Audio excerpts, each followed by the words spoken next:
Παιδιά, για σηκωθείτε. Όχι. Πρέπει να σηκωθούμε, είναι μεγάλη μέρα σήμερα.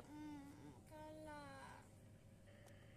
Εγώ θα πάω στο σαλόνι να κάτσω και να δω λίγο τηλεόραση. Εγώ πάω να ξυπνήσω τα παιδιά.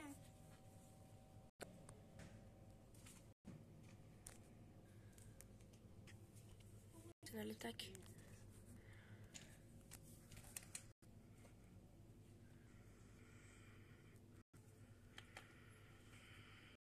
Παιδιά, για σηκωθείτε. Εντάξει, μαμά.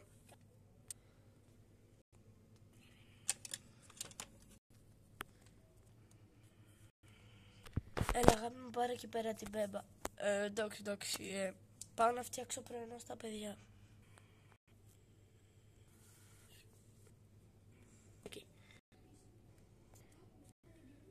Μαμά, τι έχει για πρωινό?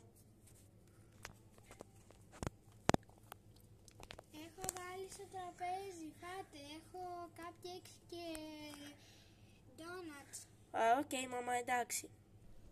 Και έλα να φάμε, φέρε και το μπαρμπαράκι. Εντάξει, το φέρνω τώρα. Πάω να φέρω το μπιμπερό του. Εντάξει. Δηλαδή, Εδώ πέρα, μωράκι, πιες το γάλα σου. εντάξει, μάμα. Μαμά, εμείς τελειώσαμε με τα ντόνατ. Εντάξει, παιδιά, πηγαίνετε να ετοιμαστείτε για να φύγουμε. Εσείς καθόλου.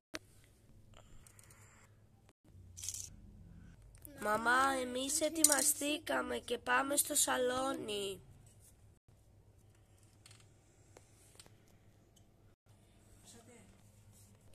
Έτοιμοι κι εμείς. Παιδιά, πάμε στο αμάξι. Θα πάτε εσείς με το δικό σας? Ναι, μαμά.